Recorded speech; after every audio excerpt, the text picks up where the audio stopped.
ஓம் சாய்ராம். நல்லது நினைப்போம், நல்லதே நடக்கும். ஸ்ரீ சாய்நாத ஸ்தவன மஞ்சரி. ஸ்ரீ கணேசாய நமக.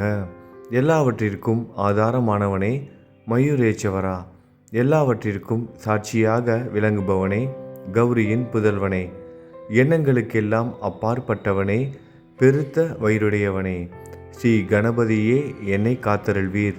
நீ எல்லா பூதகணங்களுக்கும் முதல்வன், தலைவன். எனவே கணேசன் என அழைக்கப்படுகிறாய்.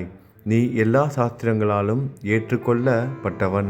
புனிதமான முகமுடைய பாலசந்திரனே, சாரதே, வாக்கின் தெய்வமே, நீ வார்த்தைகளுக்கெல்லாம் தலைவி, உலகின் உயிரோட்டத்தின் காரணகர்த்தாவே, நீ படைப்பாளிகளின் இறைவி, நீ எப்போதும் இத்தேசத்தின் அணிகலன், எங்கும் நிறைந்து இருக்கும் எல்லையில்லாத சக்தியே, உலகின் தாயே, உன்னை வணங்குகிறேன்.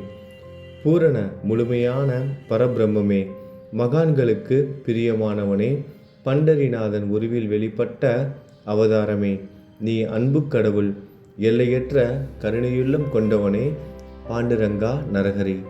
பொம்மலாட்டக்காரன் தன் கையிலுள்ள கயிற்றால் பொம்மைகளை ஆட்டுவிப்பது போல் பிரபஞ்சம் எங்கும் நிறைந்து நின்று உலகை ஆட்டுவிக்கும் ஒரு பொம்மலாட்டக்காரன். உன் மெய்ப்பொருளை உய்த்துணர அறிவியல் ஏடுகளும் புனித நூல்களும் இன்னமும் முயன்று கொண்டுதான் இருக்கின்றன. மெத்த படித்தவர்களுக்கு நீ வெளிப்பட்டதே இல்லை. சக்கரபாணியே, அத்தகைய அறிவற்றவர்கள் வெறும் வார்த்தை ஜாலங்களிலேதான் சிக்குண்டவர்கள். மகான்கள் மட்டுமே உன்னை உணர்வார்கள். மற்றவர்கள் குழப்பமடைந்து உள்ளார்கள். உனக்கு பக்தியோடு கூடிய சாஷ்டாங்க நமஸ்காரத்தை செய்கிறேன். 5 முகங்கள் கொண்ட சங்கரனே, மனித மண்டை ஓடுகளாலான மாலை அணிந்தவனே, நீலகண்டனே, திகம்பர ஓங்கார வடிவானவனே, பசுபதியே, எல்லா நேரங்களிலும் எவருடைய உதடுகள் உன் பெயரை உச்சரிக்கிறதோ அவர்களது உலகியல் துன்பங்கள் உடனடியாக நீங்கிவிடும். ஜடாமுடியை தரித்த சிவனே, உன் நாமத்தின் சக்தி அத்தகையது. உன் பாதங்களை வணங்கி நான் சாயி புகழை கூறும் இந்த துதியை எழுதுகிறேன். இந்த அருட்பணி முழுமையடைய எனக்கு அருள்வாயாக. நீலகண்டா, ஆலகால விஷமுண்ட சிவனே. இப்போது அத்ரி மகரிஷியின் புதல்வரான தத்தாத்திரேயரையும் குலதெய்வமான இந்திரனையும் துக்காராமையும் எல்லா ஞானிகளையும் பக்தர்களையும் பணிகிறேன். சாயிநாதா, உனக்கு வெற்றி கிட்டட்டும். பாவிகளை கடைத்தேற்றும் கருணை உள்ளவரே, உங்கள் பாதங்களில் என் தலையை வைத்து இருத்தி வேண்டுகிறேன். உன் பாதுகாப்பை எனக்கு அருள்வாய். நீ முழுமையான பரபிரம்மம், ஆனந்தத்தின் இருப்பிடம். நீயே விஷ்ணு, மனிதர்களுள் தலை சிறந்தவர். மன்மதனை எரித்த உமையொரு பாகனும் நீயே. நீ மனித வடிவில் தோன்றிய இறைவன், அறிவு என்னும் ஆகாயத்து சூரியன். நீ கருணை கடல், நீ பிறவி பிணிக்கு ஒரு அருமருந்து. நீ ஏழைகளுக்கும் கீழ்த்தட்டு மக்களுக்கும் விரும்பியதை கொடுக்கும் சிந்தாமணிக்கல். நீ உன் பக்தர்களை பரிசுத்தப்படுத்தும் தெய்வம். உலக வாழ்க்கை என்னும் சம்சார கடலில் மூழ்குபவர்களை காப்பாற்றும் ஓடம். நீ அஞ்சுபவர்களின் புகலிடம். நீ இந்த பிரபஞ்சம் தோன்ற முதற் காரணமான பரிசுத்த பேரின்ப பேருணர்வு சைதன்யம். நீ கருணையே உருவானவன். உனது பலவிதமான வெளிப்பாடுகளில் இந்த உலகமும் ஒன்று. நீ பிறப்பற்றவன், சாவும் உன்னை தொட முடிவது இல்லை. என் நீண்ட ஆழமான சிந்தனைக்கு பின் வெளிப்பட்ட கருத்தே இது. பிறப்பு இறப்பு என்பவை அஞ்ஞானத்தால் தோன்றும் வெளிப்பாடே. மகாராஜா, நீங்கள் இறப்பும் பிறப்பும் மற்ற சுதந்திர பறவை. தண்ணீர் நீரூற்றாக தோன்றினால் அதன் ஆதாரம் அங்கு இருப்பதாக அர்த்தமா? ஏற்கனவே அங்கு அது நிரம்பி இருந்தது. பூமியின் உள்ளே இருந்தது, ஊற்றாக வெளியே வந்தது, அவ்வளவுதான். மணற்படுகையில் நீர் ஊற்றாக வெளிப்பட்டதும் அது நீரோடை என்ற பெயர் பெற்றது. அதன் சரியான பெயர் ஊற்று. தண்ணீர் இல்லாவிட்டால் அது வெறும் மணற்படுகையே.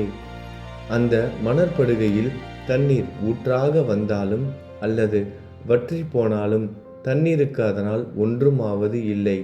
ஏனென்றால் தண்ணீர் அந்த மணற்படுகைக்கு எந்த விதமான முக்கியத்துவமும் கொடுப்பது இல்லை. ஆனால் அறியாமையால் மணற்படுகையோ நீர் நிரம்பி இருந்தால் அது பெருமைப்பட்டு கொள்கிறது. ஆகையால் நீர் வற்றியவுடனே அது மிகவும் மனவருத்தம் அடைகிறது. இந்த மனித உடலும் ஒரு விதத்தில் அந்த மணற்படுகை போன்றதே. புனித பேரின்ப நிலையை அந்த நீரூற்றின் தூய தண்ணீருக்கு ஒப்பிடலாம். இம்மாதிரி எண்ணற்ற மணற்படுகைகளை மனித உடல்கள் இருந்த போதிலும் அவற்றில் உள்ள நீர் பேருணர்வு எனப்படும் சைதன்யம் மட்டும் மாறுபடுவதே இல்லை. கருணை உள்ளவரே, நான் உங்களை ஆதியும் அந்தமும் இல்லாதவன், பிறப்பற்றவர் என கூறுவேன். அறியாமை என்னும் மலையை உடைக்க உதவும் இந்திரனின் கையில் இருக்கும் வஜ்ர ஆயுதம். இதுவரை இந்த பூமியில் எத்தனையோ எண்ணற்ற உயிரினங்கள் தோன்றி உள்ளன, இப்போதும் தோன்றிக் கொண்டுதான் இருக்கின்றன. வருங்காலத்தில் மேலும் எண்ணற்ற உருவங்கள் தோன்றதான் போகின்றன. அந்த ஒவ்வொரு தோற்றத்திற்கும் ஒரு தனி உருவமும் பெயரும் கிடைக்கும். இந்த உயிர்கள் ஒவ்வொன்றும் பெயராலும் தோற்றத்தாலும் மட்டுமே இவ்வுலகில் அடையாளம் காட்டப்படுகிறது. ஆகையால் அந்த சுத்த பேருணர்வு நிலையை நீ நான் என்று பிரித்து காட்டுவது சரியல்ல. ஏனென்றால் எது இரண்டாக தோன்ற முடியாதோ அதுவே உண்மையில் பரிசுத்த பேரின்ப பேருணர்வு சைதன்யம் எனப்படும். அது ஒன்றே அனைவரின் உள்ளும் ஆத்மா என்ற பெயரில் உள்ளது. மேலும் உண்மையை சொல்வதானால் அந்த ஒரே ஒரு சுத்த பேரின்ப பேருணர்வு நிலைதான் உலகம் முழுவதும் வியாபித்து இருக்கிறது. அப்படி இருக்கையில் நீ நான் என்ற வேற்றுமைகள் எவ்வாறு இருக்க முடியும்? நீருண்ட மேகத்தில் உள்ள நீரின் தன்மை உலகெங்கிலும் ஒன்றே. ஆனால் அது பூமியை அடைந்ததும் வெவ்வேறு தோற்றங்களை நதி, ஏரி, ஊற்று ஏற்கின்றன. கோதாவரி மணற்படுகையில் விழும் நீர் கோதாவரி நதி என்றழைக்கப்படும். அதே சமயம் கிணறு ஒன்றில் விழும் நீருக்கு அந்த சிறப்பு தகுதி கிடைப்பது இல்லை. கோதாவரி நதி மிகவும் புனிதமானது. நீங்கள் அதில் உள்ள நீரை போன்றவர். நாங்கள் குளம், குட்டை, சகதியில் உள்ள நீர் போன்றவர்கள். நம் இருவருக்கும் இடையே உள்ள வித்தியாசம் இதுதான். உங்கள் வாழ்வின் குறிக்கோளை அடைவதற்கு நாங்கள் உங்களிடம் வர வேண்டும். கூப்பிய கரங்களுடன் சரணடைய வேண்டும். ஏனென்றால் நீங்கள் ஒருவரை புனிதத்தின் உறைவிடம். புனிதமடைந்த கோதாவரி நதி மணற்பரப்பில் மழைநீர் பாயத் தொடங்கும் பொழுது அந்த நீர் புனித தன்மையை அடையும். அதை வெறும் தண்ணீராக மட்டும் கருதினால் அந்த தண்ணீர் தான் எல்லா இடங்களிலும் இருக்கிறது. கோதாவரி நதி தீரம் முழுவதும் புனிதமாக கருதப்பட்டது. பூமியின் அந்த மணற்பகுதி அதன் புனித தன்மையை நிர்ணயம் செய்கிறது. தான் பழகும் மக்களின் தன்மைக்கேற்ப மக்கள் குணம் மாறுபடுகிறது. புனித ஆத்மாக்களின் செருகையால் அவர்களுடன் சேருபவர்களின் ஆத்மா ஒளிவிடத் தொடங்குகிறது. இல்லாவிட்டால் அது மாசுபட்டே இருக்கும். நீருண்ட மேகத்தினின்று கீழே விழுந்த நீரின் புனித தன்மையை எந்த பூமியின் பகுதி மாற்றவில்லையோ அந்த பகுதியை சாஸ்திரம் அறிந்தவர்கள் கோதாவரி என்று கூறுகிறார்கள். மற்ற பகுதியில் விழுந்த நீர் அந்த பகுதியில் உள்ள மண்ணின் குணத்தை ஏற்றுக்கொண்டது, புனித தன்மையை இழந்தது. மேகத்தில் இருந்த பொழுது பரிசுத்தமாக இருந்த நீர் அசுத்தமாகவும் கசப்பாகவும் உப்பாகவும் மாறிவிட்டது. 6 வித உட்பகைகளை அகற்றி காமம், கோபம், பேராசை, வெறுப்பு, அகங்காரம், பொறாமை புனித உடலெடுத்து வந்த குருதேவா தங்களை புனித மகான் என்று அழைப்பதே சாலப் பொருந்தும். ஆகவே நீங்களே புனித கோதாவரி. நீங்கள் புடம் போடப்பட்டதாலேயேதான் நான் உங்களை புனித கோதாவரியாக உருவகம் செய்கிறேன்.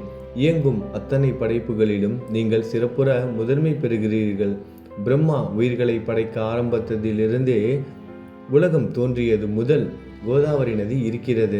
நீர் நிறைந்து பாயும் அந்த நதியில் இன்று வரை தண்ணீர் வற்றியதே இல்லை. ராவணனின் எதிரியான ராமர் கோதாவரி நதியின் கரைக்கு வந்தபோது ஓடிக்கொண்டிருந்த தண்ணீர் இன்று வரை அதே இடத்தில் எப்படி இருக்க முடியும் என்று சற்றே யோசித்து பாருங்கள். கோதாவரி நதியின் மணற்படுக்கை மட்டும் அதேதான். தண்ணீர் கடலை சென்றடைந்து விட்டது. ஆனால் அந்த கோதாவரி நீர்ப்படுகையுடன் புனிதத்தன்மை மட்டும் என்றுமே மாறாமல் இன்று வரை அப்படியே உள்ளது. ஒவ்வொரு வருடமும் பழைய நீர் வெளியேறி புதிய நீர் அதற்குள் பாய்கிறது. உங்களுக்கு தெரிந்த வாழ்க்கை நீதிதான் அது. ஒரு நூற்றாண்டை ஒரு ஆண்டாக கணக்கிட்டால் அந்த நூற்றாண்டில் தோன்றிய முனிவர்கள் பாயும் நீரை போன்றவர்கள்.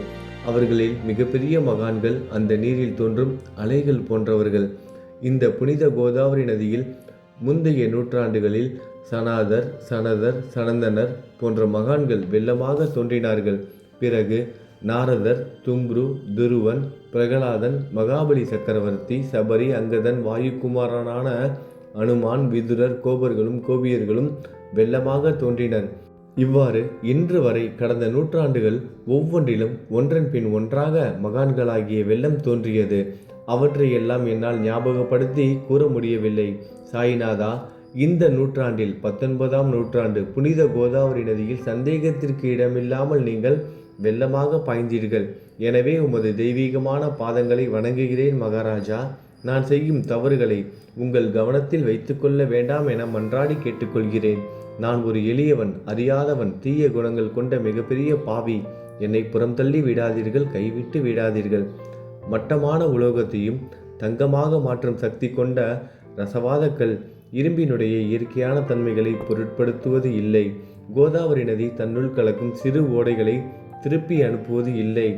அநேக தீய குணங்களை என்னுள் கொண்டவன் நான். உங்களது கருணை மிகுந்த பார்வையால் அவற்றை சடுதியில் அழித்து விடுங்கள். இது மட்டும்தான் உங்கள் அடிமையான தாஸ்கனுவின் வேண்டுகோள். ரசவாத கல்லின் தொடர்பு ஏற்பட்டும் இரும்பின் இயற்கை தன்மைகள் அளிக்கப்படாவிட்டால் குருதேவா, அது ரசவாத கல்லின் பெருமைக்கு இழுக்கு அல்லவா? என்னை பாவியாகவே இருக்கும்படி விட்டு விடாதீர்கள். தங்களை குறைவாக மதிப்பிட்டு கொள்ளாதீர்கள். நீங்கள் ரசவாத கல், நான் இரும்பு. எனக்கு ஏற்படும் இழிவுகள் தங்களுக்கு ஏற்படும் இழிவுகள் அல்லவா? ஒரு குழந்தை தவறு செய்து கொண்டேதான் இருக்கிறது. ஆனால் அதற்காக தாயார் கோபமடைவது இல்லை. இதை தாங்கள் நினைவில் வைத்து கொண்டு எனக்கு உங்கள் அருள் ஆசிகளை தாருங்கள். சத்குரு சாயிநாதா, நீங்கள் எனது கற்பக விருட்சம், சம்சார கடலை கடக்க உதவும் கப்பல். சந்தேகத்திற்கு இடமின்றி நீங்கள் ஒருவர் மட்டுமே என்னை கடை தேற்ற முடியும். நீங்கள் எனக்கு காமதேனுவாகிய பசு. நீங்கள் சிந்தாமணிக்கல், ஞானவானில் சூரியன் தாங்கள். நீங்கள் நற்பண்புகளின் சுரங்கம், ஸ்வர்க்கத்திற்கு ஏறி செல்ல உதவும் ஏணி நீங்கள். புனித செயல்களின் நிறைகள் நிறைய கொண்டவரை, பரிசுத்தமானவரை, சாந்தி மற்றும் பேரின்பத்தின் மொத்த உருவமே, இரண்டாக இல்லாதவரே, வேறுபாடு இல்லாதவரே, அறிவு கடவுளே, குறைகளற்ற முழுமையான அறிவாக உருவெடுத்தவரே, மனிதர்களில் உன்னதமானவரே, சாந்தி மற்றும் மன்னிப்பதின் உறைவிடமே, பக்தர்களின் அடைக்கலமே, என்னை ஆசீர்வதியுங்கள், என்னை ஆசீர்வதியுங்கள். சத்குரு மச்சீந்திரநாதர். கலியுகம் ஆரம்பித்தவுடன் மகாவிஷ்ணுவால் உலகம் உய்ய அனுப்பப்பட்ட 9 நாதர்களில் ஒருவர் நீயே. சிவன் நெற்றிக்கண்ணை திறந்தவுடன் அந்த அக்னியில் தோன்றிய மகாத்மா ஜாலந்தரும் நீயே. நீங்கள் மகாராஷ்டிராவில் தோன்றி பக்தி மார்க்கத்தை பரப்பிய ஞானிகள் நிவர்த்திநாதர், ஞானேஸ்வரர், கபீர்தாசர், ஷேக் முகமது, ஏகநாதர். நீங்கள் போதவா தத்தகுருவின் குரு நீங்களே. பண்டரிநாதரின் அடியவர் சாவதா மாலி. நீங்கள் உண்மையில் ஆஞ்சநேயரின் மறு அவதாரம் ராமதாசர்.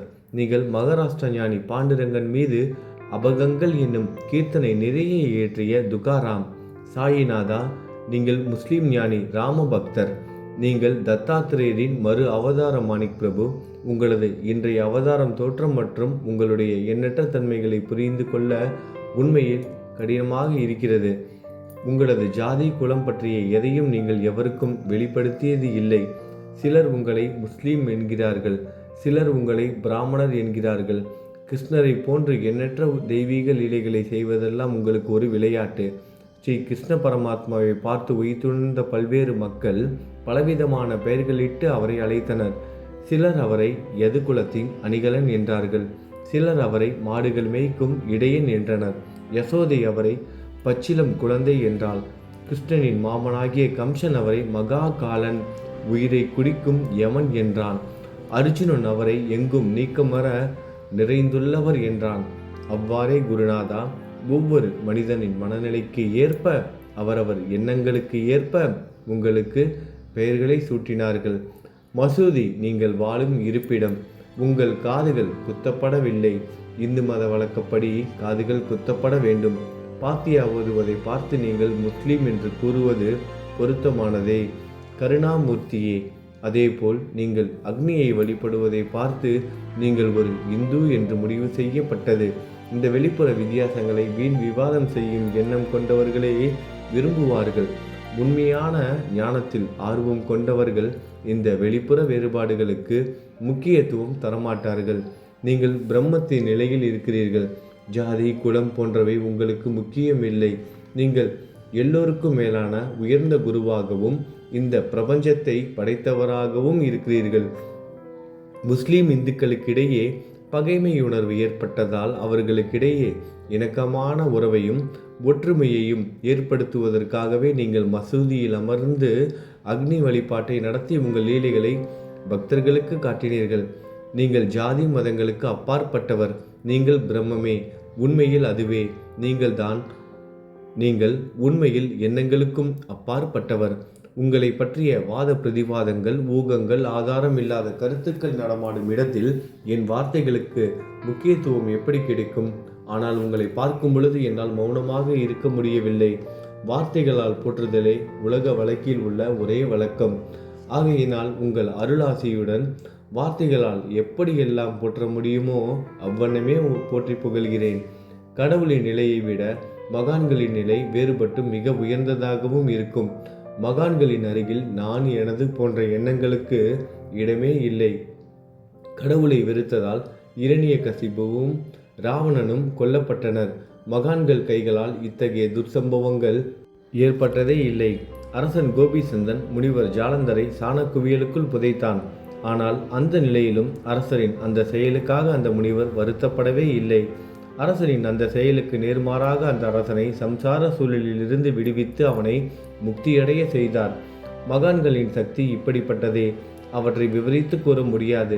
மகான்கள் சூரியனை போன்றவர்கள். அவர்கள் கருணை ஒளிவிட்டு பிரகாசிக்கக்கூடியது. மகான்கள் சந்திரனை போல் இதயத்திற்கு ஆறுதல் கொடுப்பவர்கள். சந்திரனின் மேன்மையான ஒளிக்கதிர்கள் போல் அவர்களது அருள் ஒளி வீசும். மகான்கள் இதமளிக்கும் கஸ்தூரி போன்றவர்கள். அவர்கள் அருள் அதன் நறுமணம் போன்றது. மகான்கள் சாறு நிரம்பிய கரும்பு போன்றவர்கள். அவர்களின் அருள் அந்த கரும்பு சாற்றினை போல் இனிப்பானது. நிச்சயமாக மகான்கள் நல்லவர்களிடமும் தீயவர்களிடமும் ஒரே விதமாக நடந்து கொள்கின்றனர். அதற்கும் மேலாக பாவிகளிடம் அவர்கள் காட்டும் அன்பு அளவிட முடியாதது. கோதாவரி நதியில் அழுக்கடைந்த துணிகளை சுத்தம் செய்யப்பட வேண்டி வருகின்றன. சுத்தமான துணிகள் கோதாவரி நதியில் நின்று வெகு தூரத்தில் பெட்டியிலேயே தங்கிவிடுகின்றன. பெட்டியில் வைக்கப்பட்டிருந்த அந்த துணியும் ஒரே ஒரு முறை கோதாவரி மணற்படுகைக்கு நன்றாக துவைப்பதற்காக வந்ததுதான். இந்த ஊமையில் பெட்டிதான் வைகுண்டம், நீங்களே கோதாவரி. கோதாவரி நதிக்கரையே நம்பிக்கை. எல்லா உயிரினங்களும் துணிகள். 6 விதமான மன விகாரங்களே அவற்றை பற்றியுள்ள அழுக்கு. அவை காமம், கோபம், கஞ்சத்தனம், மதம், பொறாமை, மோகம் என்பவையே.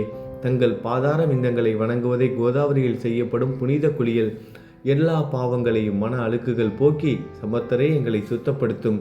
சம்சார வாழ்க்கையில் உழலும் மக்களாகிய நாங்கள் மேலும் மேலும் பாவம் செய்கிறவர்களாக இருக்கிறோம். எனவே மகான்களின் தரிசனம் பெறுவதற்கு நாங்கள் தகுதியுடையவர்கள் ஆகிறோம். கோதாவரி நதியில் தண்ணீர் நிரம்பி உள்ளது. படித்துறையில் துவைப்பதற்காக துணிகள் வருகின்றன. அவை துவைக்கப்பட்டு சுத்தப்படுத்தப்படாவிட்டால் அது கோதாவரி நதிக்கல்லவா இழுக்கை தேடி தரும். நீங்கள் அடர்ந்த இலைகளுடன் கூடிய நிழலையும் குளிர்ச்சியையும் தரும் மரம். உண்மையில் நாங்கள் வழிப்போக்கர்கள். எங்களை 3 வித துக்கங்கள், இயற்கை இடர்பாடுகளால் வரும் துன்பங்கள், நமது உடலுக்கு வரும் நோய் நொடிகள், அஞ்ஞானத்தால் நிரம்பிவிடும் பாவ மூட்டை எனப்படும் வெயில் சுட்டரிக்கின்றன.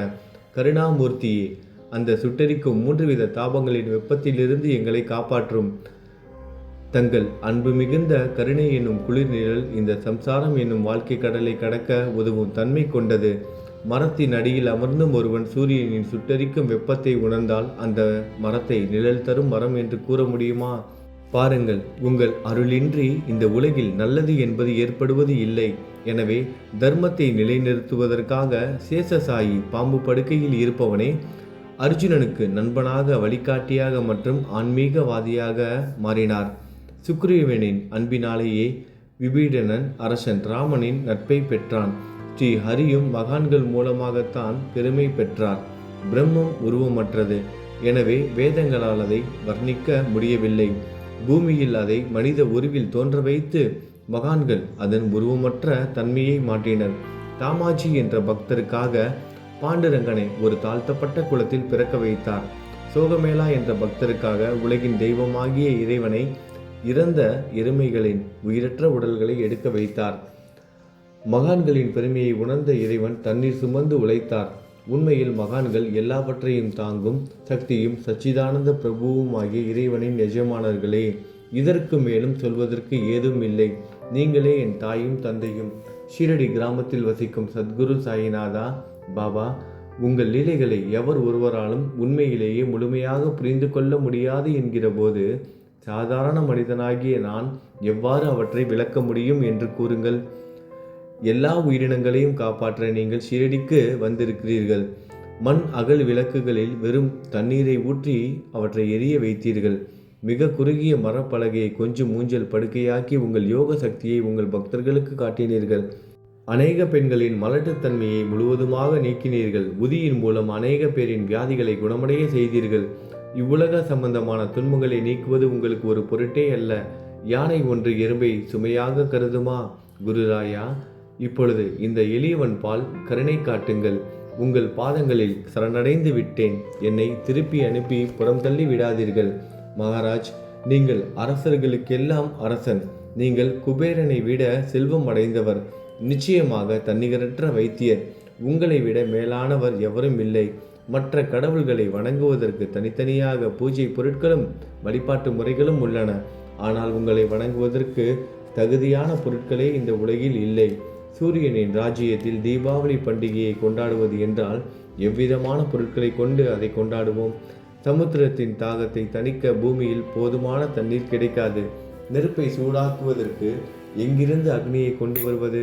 ஸ்ரீ சமர்த்த குருராயா, பூஜை செய்ய உதவும் பொருட்கள் யாவற்றிலும் இருப்பது உன் ஆத்மாவே. ஆரம்பம் முதலே அவை உன் ஒரு பகுதியே.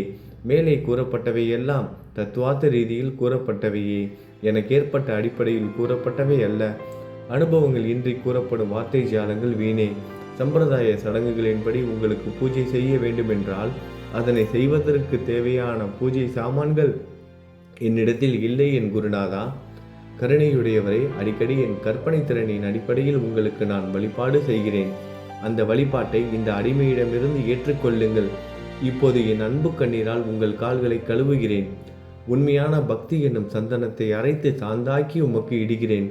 அழகிய வார்த்தைகளால் எழுதப்பட்ட இந்த துதி என்னும் கம்னியை உமக்கு அணிவிக்கிறேன். இந்த புகழ் மாலையை உங்கள் கழுத்தை சுற்றி அணிவிக்கிறேன். என் கெட்ட குணங்களை தூபமாக்கி உமக்கு முன் எரிய விடுகிறேன். தீய குணங்களின் கூட்டுப்பொருளே ஆனாலும் அது எரியும் போது அதிலிருந்து தீய வாசனை எழுவது இல்லை. சத்குருவுக்கு முன்பு இல்லாமல் வேறு எங்காவது இந்த தூபம் எரிய விடப்பட்டால் அங்கெல்லாம் அந்த தூபத்தின் நிலை கீழே கொடுத்த மாதிரி ஆகும். அதாவது சாம்பிராணியை நெருப்பில் போட்டவுடன் அது பொசுங்கி அதில் உள்ள நல்ல மனம் என்ற நற்குணம் அதை விட்டு மறைந்து போகிறது. சத்குருவே, உமக்கு முன் அதை எரிய விட்டால் இதற்கு மாறாக நிகழ்கிறது. தீய தன்மைகள், அழுக்குகள் அக்னியில் எரிந்து விடுகின்றன. உலகம் பார்த்து சந்தோஷப்படும் வகையில் அதன் நற்குணம் அதிலேயே தங்கிவிடும். மனதில் உள்ள தீய குணங்கள் யாவும் எரிந்த பிறகு மனம் மாசற்றதாகிறது. கங்கையில் உள்ள மாசுக்கள் நீங்கியவுடன் கங்கை புனிதமடைகிறது. மாயை, மோகம் என்ற தீபத்தை உமக்கு ஏற்றி காட்டுகிறேன். அதன் மூலம் என் மனம் வைராக்கியத்தை அடைய அருள் செய்வீராக. குருராயா, பரிசுத்தமான நம்பிக்கை என்ற சிம்மாசனத்தை நீங்கள் என்னுள் அமர்வதற்கு ஆசனமாக உமக்கு தருகிறேன். அதை பெற்றுக்கொண்டு எனது பக்தி என்ற நைவேத்தியத்தை ஏற்றுக்கொள்ளுங்கள். பக்தி என்ற நைவேத்தியத்தை ஏற்றுக்கொண்டு அதன் சாரத்தை எனக்கு கொடுப்பீராக. ஏனெனில் நான் உமது பால்குடி மாறாத பச்சிலம் குழந்தை. உங்கள் அருட்பாலில் எனக்கு உரிமை உண்டு. எனது மனதையே உமக்கு தட்சணையாக கொடுக்கிறேன். ஆகையால் நான் செய்யும் காரியங்கள் யாவற்றிலும் நான் செய்பவன் என்று உரிமை கொண்டாட முடியாது. ஏனென்றால் நினைக்கும் மனதை தான் உமக்கு அர்ப்பணித்து விட்டேனே. இப்பொழுது பணிவுடன் கூடிய பிரார்த்தனையோடு உங்களை சாஷ்டாங்கமாக நமஸ்காரம் செய்கிறேன். தெய்வீக சாயிநாதா, தயவு செய்து நீங்கள் அதை ஏற்றுக்கொள்ளுங்கள். 8 பிரார்த்தனைகள். சாயிநாதா, சாந்தமான மனமுடையவரே, அறிவின் சிகரமே, அன்புள்ளம் கொண்டவரே, கருணை கடலே, உண்மையின் உறைவிடமே, மாயை என்னும் இருளை அகற்றுபவரே, ஜாதி மதங்களுக்கு அப்பாற்பட்ட துறவியே, எங்களின் புரிந்து கொள்ளும் திறமைக்கும் அப்பாற்பட்டவரே, அன்பின் இருப்பிடமே, ஷீரடி நாதா, என்னை காப்பாற்றும் ஞான சூரியனே, ஞானத்தை அளிப்பவரே, எல்லாவித நல்ல செயல்களையும் செய்பவரே, பக்தர்களின் மனங்களில் ஒளிரும் பரமஹம்சரே, தங்களை சரணடைந்தவர்களை காப்பவரே, படைக்கும் தொழில் புரியும் பிரம்மாவே நீங்கள், காக்கும் கடவுள் விஷ்ணுவே நீங்கள், 3 உலகங்களையும், பூவுலகம், சொர்க்கம், நரகம், கடைசியில் லயமடைய செய்யும் ருத்திரனும் சிவனும் நீங்களே. நீங்கள் இல்லாத இடமே இந்த பூமியில் ஏது? எல்லாம் அறிந்த இறைவன் நீங்கள். எங்கள் அனைவரின் இதயங்களிலும் வசிப்பவரும் நீங்களே. எனது எல்லா குற்றங்களையும் மன்னிக்க வேண்டும் என வேண்டி கேட்டுக்கொள்கிறேன். அலைகளாக வரும் சந்தேகங்களையும் மனமயக்கங்களையும் போக்குவீராகுக. நீங்கள் பசு, நான் புதிதாக பிறந்த இளம் கன்று. நீங்கள் சந்திரன், நான் சந்திர காந்தக்கல். தங்கள் பாதங்கள் கங்கை நதி, புண்ணியத்தை தருவதால் பணிவுடன் இந்த அடிமை உங்களுக்கு தலை வணங்குகிறேன். உங்கள் கைகளை என் தலைமீது வைத்து ஆசி கூறுங்கள். கவலைகளும் துன்பங்களும் பறந்தோடட்டும். நான் உங்கள் அடிமை. இந்த 8 துதிகளையும் கூறி நான் உங்களை சாஷ்டாங்கமாக நமஸ்கரிக்கிறேன். எனது பாவங்கள், துயரங்கள், ஏழ்மை யாவும் உடனடியாக விலகட்டும். நீங்கள் பசு, நான் கன்று. நீங்கள் தாய், நான் உங்கள் குழந்தை. என் மீது கடுமை காட்டாதீர்கள். நீங்கள் மேற்கு தொடர்ச்சி மலைப்பகுதி மலையகிரியிலுள்ள சந்தனம், நான் முள் அடர்ந்த புதர். நீங்கள் புனிதமான கோதாவரி நீர், நானோ பெரும் பாவி. குருநாதா, உங்கள் தரிசனம் கிடைத்த பிறகும் என்னிடமுள்ள கெட்ட குணங்கள் என்ற அழுக்கு என் மனதிலேயே தங்கி இருக்குமானால் உங்களை சந்தனம் என்று யார் கூறுவார்கள்? கஸ்தூரியின் அருகாமையில் உள்ள மண்ணும் உயர்வாக போற்றப்படுகிறது. மலரின் தொடர்பினால்தானே அதன் நாரும் தலையில் உயர்ந்த இடத்தை பிடிக்கிறது. மலரால் மனம் பெற்ற நாற்போல். மகான்களும் அப்படிப்பட்டவர்களே. அவர்களுடன் தொடர்புடைய எந்த பொருளும் மிகவும் உயர்வாக மதிக்கப்படுகிறது.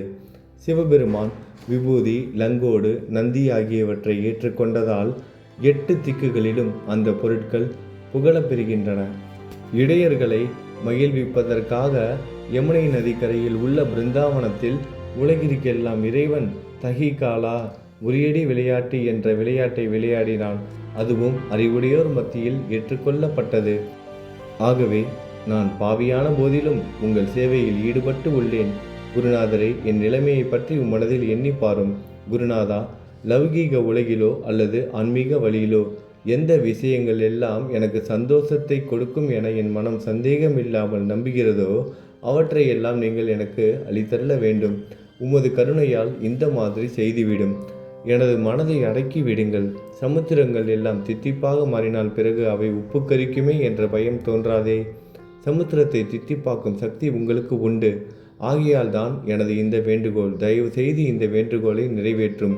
என்னிடம் என்னென்ன குறைகள் உண்டோ அவை அனைத்தும் உங்களுடையதே. ஆத்ம ஞானம் பெற்றவர்களில் முதலிடத்தில் உள்ள உங்களிடம் குறை என்பதை பொருந்தாதே. இப்போது இதற்கு மேலும் நான் ஏன் அதிகம் பேச வேண்டும்? நீங்கள் தான் எனது ஒரே அடைக்கலம். தாயின் இடுப்பில் உள்ள குழந்தை இயல்பாகவே பயமற்று இருக்கும். மகாராஜ், இந்த துதியை எவரவர்கள் அன்புடன் படிக்கிறார்களோ அவர்கள் ஒவ்வொருவரின் ஆசைகளை தயவு செய்து நிறைவேற்றும். இந்த துதியை படிப்பவர்களின் 3 வித தாபங்களையும், இயற்கை இடர்பாடுகளில் வரும் துன்பங்கள், நமது உடலுக்கு வரும் நோய் நொடிகள், அஞ்ஞானத்தால் நிரம்பிவிடும் பாவம் மூட்டை 1 ஆண்டிற்குள் விலகிவிடும் என்பதை இந்த துதிக்கு உங்களது ஆசையாக என்றென்றும் நிரந்தரமாக இருக்கட்டும். குளித்து முடித்துவிட்டு மனதில் முழுமையான நம்பிக்கையுடன் தொடர்ந்து இந்த துதியை பாராயணம் செய்ய வேண்டும். அப்படி முடியாவிட்டால் வாரம் வாரம் வியாழந்தோறும் சத்குருவை வணங்கி அவர் உருவை தியானம் செய்து கொண்டு இந்த துதியை பாராயணம் செய்யுங்கள். இதுவும் கூட முடியாவிட்டால் மாதம் மாதம் வரும் 2 ஏகாதசி தினங்களில் இந்த துதியை பாராயணம் செய்யுங்கள். இது ஏற்படுத்தும் விளைவுகளை பார்த்து அதிசயப்படுவீர்கள். குருமூர்த்தியான சாயிநாதர் இந்த துதியை பாராயணம் செய்பவர்களுக்கு இவ்வுலகியல் ஆசைகளை முழுமையாக உடனடியாக நிறைவேற்றுவார். இந்த துதியை திரும்ப திரும்ப பாராயணம் செய்வதால் முட்டாள்கள் கூர்மையான புத்தியை அடைவார்கள். யாராவது வாழ்நாளாவது குறைவானதாக இருப்பின் இந்த துதியை அவர்கள் படிப்பதால் 100 ஆண்டு காலம் வாழ்வார்கள். இந்த துதியை தொடர்ந்து பாராயணம் செய்து வந்தால், செல்வம் குறைவாக இருந்தால், ஏழையாக இருந்தால், செல்வத்தின் அதிபதி குபேரன் அவர்கள் வீட்டிற்கு வந்து தங்கி அவர்களுக்கு ஏவல் புரிவான். இது சத்தியம், இது சத்தியம், இது சத்தியம் என 3 முறை கூறுகிறேன். குழந்தை செல்வம் இல்லாதவர்கள் இந்த துதியை தொடர்ந்து படித்து வந்தால் குழந்தை செல்வம் பெறுவர். இந்த துதியை படிப்பவர்களின் வியாதிகள் எல்லா பக்கங்களிலும் பறந்தோடிவிடும். வியாதியினின்று குணம் கிடைக்கும். இந்த துதியை திரும்ப திரும்ப படிப்பதால் பயம் மற்றும் கவலை மறைந்து போகும். மதிப்பும் மரியாதையும் கிடைக்கும். அழிவற்ற பிரம்மத்தை உணர்வார்கள். பிரம்ம ஞானம் கிட்டும். அறிவுடையோரே, இந்த துதியின் மீது உங்கள் இதயங்களில் முழுமையான நம்பிக்கை வையுங்கள். சந்தேகங்கள், நம்பிக்கையின்மை, தவறான எண்ணங்கள் ஆகியவற்றிற்கு கொஞ்சம் கூட மனதில் இடம் கொடுக்காதீர்கள். சீரடிக்கு புனித பயணம் மேற்கொள்ளுங்கள். பாபாவின் தாமரை பாதங்களை மனதில் நிறுத்துங்கள். அவர் அனாதைகளின் உறவினர், பக்தர்களின் விருப்பங்களை நிறைவேற்றும் கற்பகத்தரு. பாபாவால் உணர்வூட்டப்பட்டு இந்த துதியை நான் இயற்றினேன். இல்லாவிட்டால் எவ்விதமான முக்கியத்துவமும் இல்லாத என்னால் இந்த துதியை எவ்வாறு எழுத முடியும்? சக ஆண்டு 1840, ஆங்கில ஆண்டு 1918 புரட்டாசி மாதம் வளர்பிறையில் விநாயகர் சதுர்த்தி என்று திங்கட்கிழமை 2வது யாமத்தில் சூரிய உதயத்திற்கு முன் இந்த பாமாலை நிறைவு செய்யப்பட்டது. புனிதம் வாய்ந்த நர்மதா நதிக்கரையில் இந்தூருக்கு அருகிலுள்ள ஊரான மகேஸ்வர சேத்திரத்தில் ஸ்ரீ அகல்யாதேவியின் சந்நிதியில் ஸ்ரீ சாய்நாதரை போற்றி பாடும் இந்த ஸ்தவன மஞ்சரி நிறைவடைந்தது. மகேஸ்வரம் என்ற புனித ஸ்தலத்தில் இந்த துதி நிறைவடைந்தது. ஸ்ரீ சாய்நாதர் என் மனதிற்குள் புகுந்து இந்த துதியின் ஒவ்வொரு வார்த்தையையும் என்னை கூற வைத்தார். எனது சீடன் தாமோதரன் இதை நான் கூற எழுதினான். தாஸ்கனுவாகிய நான் எல்லா ஞானிகள் மற்றும் துறவிகளின் வேலையால் எங்கும் மங்களம் பொங்கட்டும். ஸ்ரீ சாய்நாதரை போற்றி பணிவுடன் எழுதப்பட்ட இந்த ஸ்ரீ சாய்நாத ஸ்தவனமஞ்சரி என்ற துதி பாராயணம் செய்பவர்கள் சம்சார கடலை கடக்க உதவட்டும். இது ஸ்ரீ பாண்டுரங்கனுக்கு தாஸ்கனுவின் நம்பிக்கை மற்றும் பணிவோடும் கூடிய பிரார்த்தனை. ஓம் சாய்ராம். நல்லதே நடக்கட்டும். ஓம் சாய்ராம். மங்களம் சுபமங்கலம்.